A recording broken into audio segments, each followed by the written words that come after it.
It is the glory of God to conceal a matter. To search it out is the glory of kings. This is the Message to Kings podcast.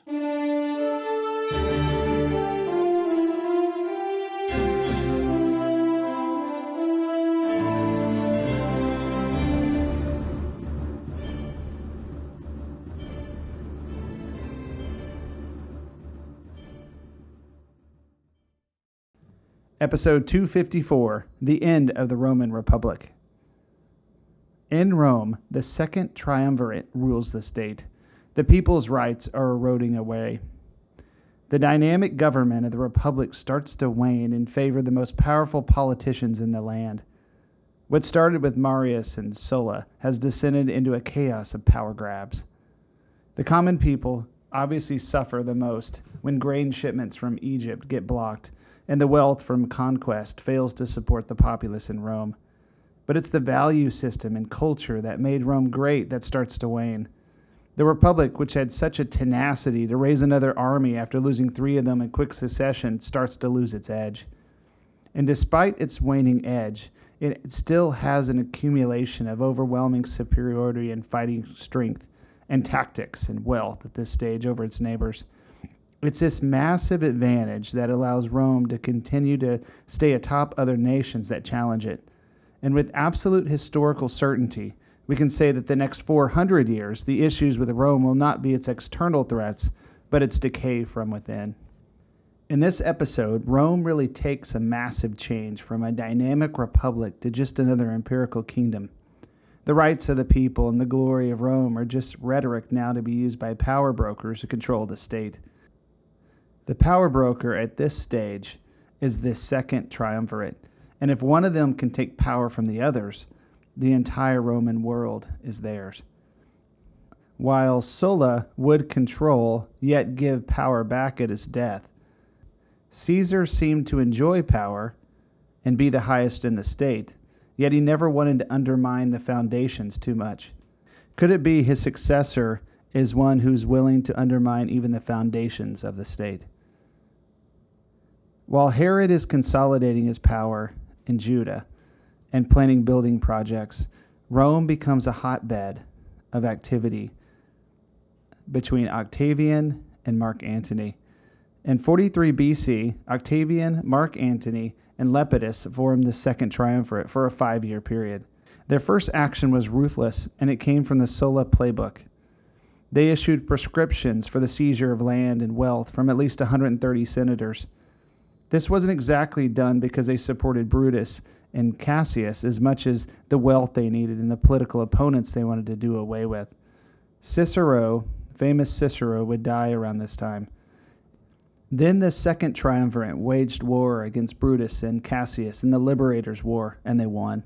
After Philippi, the Second Triumvirate started dividing up the Roman territories among themselves. Gaul and Hispania went to Octavian. Anthony journeyed to Egypt to obtain this territory for himself, and that's when he meets Cleopatra, and the romance begins. Marc Antony would stay in Egypt long, very long enough to have 3 children with Cleopatra. And while Anthony had friends in Rome, his absence is the real issue. He's approaching 50, and Octavian is still in his 20s. One is the heir to Caesar, the other his favorite general. Lepidus gets sidelined repeatedly in these power grabs. In Egypt, Marc Antony claims the power and wealth of Egypt in partnership with Cleopatra. Egypt is currently the grain supplier of the bulging populace of Rome. It's this wealth that gives him power. But he stays way too long from Rome. And after a joint campaign against a rebellious force around Sicily, Marc Antony was sent against Parthia to push back the Parthians after their invasion. His campaign ends in disaster, and his reputation is tarnished. He takes his forces back to Egypt to get replenished, and Antony continues his affair with Cleopatra.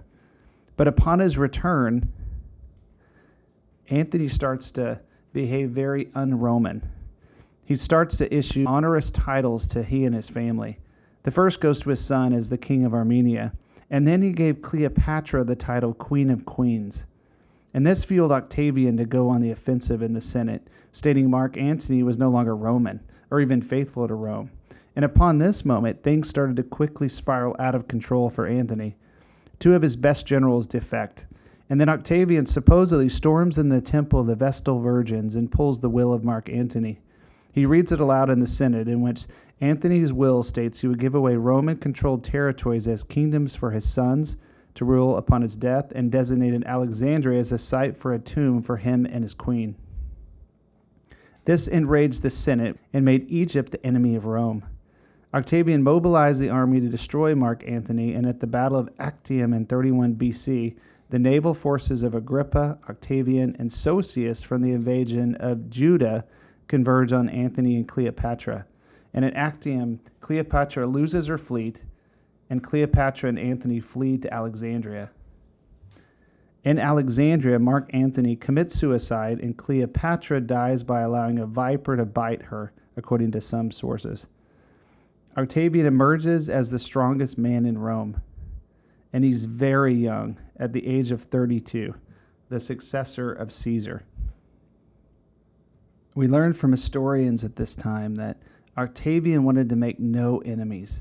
He did not want another civil war, but it was obvious to everyone that he was the most powerful and wealthiest man in all of Rome.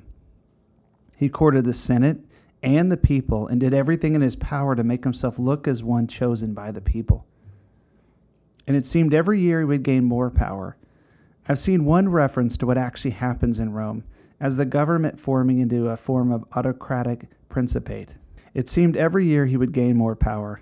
The facade of the Senate still occurred, but in the end, Octavian controlled the legions and the treasury. And in 27 AD, he was given the title of Augustus, meaning increase or illustrious one. He was later elected tribune for life, and he retained proconsulship roles outside of Rome, and he was granted a sole imperium within Rome itself. His proconsulship status prevented anyone else from having a triumph in Rome, ending the military glory of generals to compete for the glorious triumphs in Rome down the Appian Way. And later he would be given the title of Father of the Country. Throughout his reign, Augustus funded the arts to reinforce his reign, and after all, he courted everyone's approval. And when he went to Egypt, he took on the vast gold reserves of Cleopatra into his personal treasury. He had the money to fund everything he needed, and he paid off vast sums to win over everyone, even rewriting the history books. He conducted military campaigns with Agrippa as his faithful general, yet Agrippa never received a triumph like other previous generals. Only those in the Julian family or imperial families were allowed triumphs from now on. He solidified gains in Africa and Spain, and he pushed the Germania frontier north to the Elbe River and eventually to the Danube. In Germania, his campaigns went well until the Battle of the Teutoburg Forest in 9 AD, when 3 legions under Publius Quintilius Varus were ambushed and nearly killed to the man. One account has Augustus yelling in his palace, "Publius Quintilius Varus, give me back my legions." But generally at this stage, Rome settles with the Danube as the border. To the east, he retook lands from the Parthians back to the original territories and settled for a well-publicized diplomatic victory. His achievement was the retrieval of the Roman standards lost by Crassus at the Battle of Carrhae. During this time, historians like to point out what came to be known as the Pax Romana. Not that there wasn't war for this long period of time, but he expands Roman borders and then sets up defensive lines where there's no major campaigns that we're going to see. Rome will again invade England. They'll go into Germany, but pretty much withdraw. They'll go to the east into Parthian territory and then come back again. But for hundreds of years, the borders will generally remain the same. And there will be a peace over the area, a peace through strength that Rome has brokered. Augustus would have many achievements, and would go on to build splendid palaces, temples. The month of August would be named after him, and he would appease the people with great contributions of money. He would live a staggering 75 years of age, and he would outlive anyone who knew the word republic. And by the time of his death in 14 AD, the memories of the Republic would be replaced with new memories, instilled by Rome's first true emperor. All right, so let's dive into what has just happened. The basic rights of those in the Republic were manipulated away from them by a very powerful, extremely wealthy, manipulative, powerful individual. In the case of Rome now, the Roman institutions are essentially powerless. Augustus rules the state directly and indirectly. We have just another kingdom, or better yet, we'll use the word empire since we're dealing with many kingdoms reporting to Rome itself.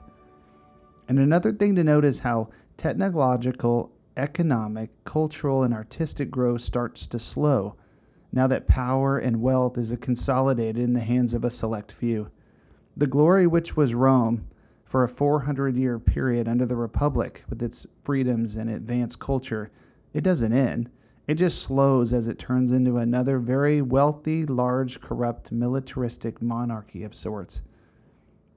Rome will be powerful, but it's not the same Rome that could lose 200,000 soldiers in a war and just build another army. Augustus's frustration with losing 3 legions in Germania would have fueled the previous Rome to raise another army, if not 3 more. And instead, he actually retreated to defensive positions. The civilian freedoms that Rome loses will make it unwieldy as just about any other monarchy once it runs out of money and it runs out of its very fat stolen bank account from other nations like Egypt and other client kingdoms. The story of empirical Rome, it's enjoyable, but it lacks the powerful characters of the Republic, as power is now limited to only those who take on the role of Caesar. For all of you out there that love America, it's important to understand how the Republic fell. For our government, the most successful in world history is modeled after the Roman Republic. And if you love America, be watchful and pray that no internal forces creep in to destroy and erode and take freedoms away from Americans. The erosion in the Roman Republic occurred over time as individuals desired to claim the power for themselves, undermining the institutions and self-controls put in place. As Americans, we must watch and pray, for we are like ancient Rome, and we dare not lose the freedoms which set it apart. Our real threat, like Rome, lies within our own borders of those who want to undermine the foundations put in place. And as Americans, we must watch and pray like watchmen on the wall. The Founding Fathers put something in place called checks and balances in our government to prevent any party or organization to have too much power. It's this balance of power which was put in place to make Americans never lose their freedom so that no group attains levels of power that can undermine the foundations. The Founding Fathers were ever interested in the disaster that befell Rome, and they provided every precaution possible. And as Americans, we must watch and pray when one party, one group, one institution, a conglomeration of groups get in place where they have too much power with the purpose of undermining the foundations and freedoms of America. We roll this episode up with an interesting quote by the Roman historian Tacitus. Like America, Romans were allowed freedoms of expression, and they were permitted, the right to speak, at least for a while. But take note of the historical assessment below of Augustus by Romans at the time by Tacitus. I find their assessment in the following quotes interesting. You decide your opinion. Tacitus records 2 contradictory yet common views of Augustus. Here's what Tacitus writes. Intelligent people praised or criticized him in various ways. One opinion was as follows. Filial duty in a national emergency in which there was no place for law-abiding conduct had driven him to civil war, and this can neither be initiated nor maintained by decent methods. He had made many concessions to Anthony and to Lepidus for the sake of vengeance on his father's murderers. And when Lepidus grew old and lazy, and Anthony's self-indulgence got the better of him, the only better possible cure for the distracted country had been government by one man.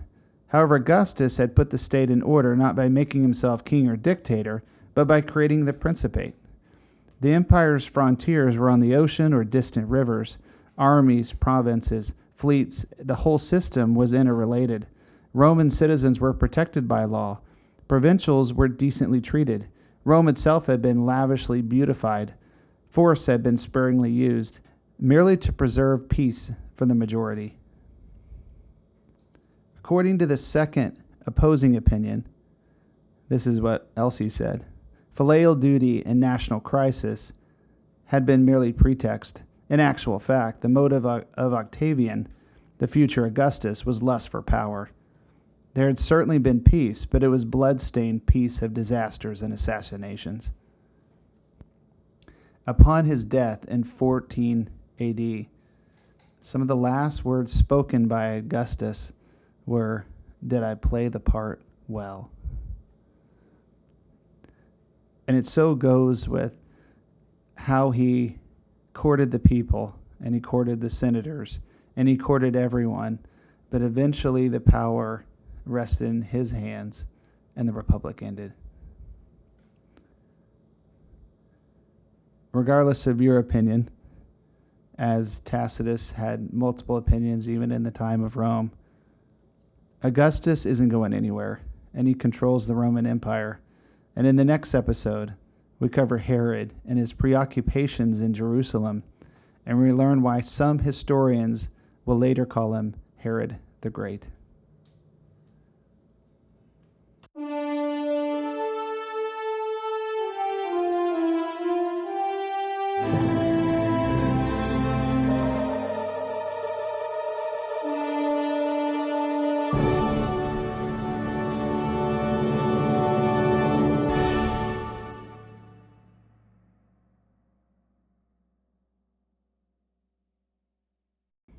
Thanks for joining us for this episode of Message to Kings.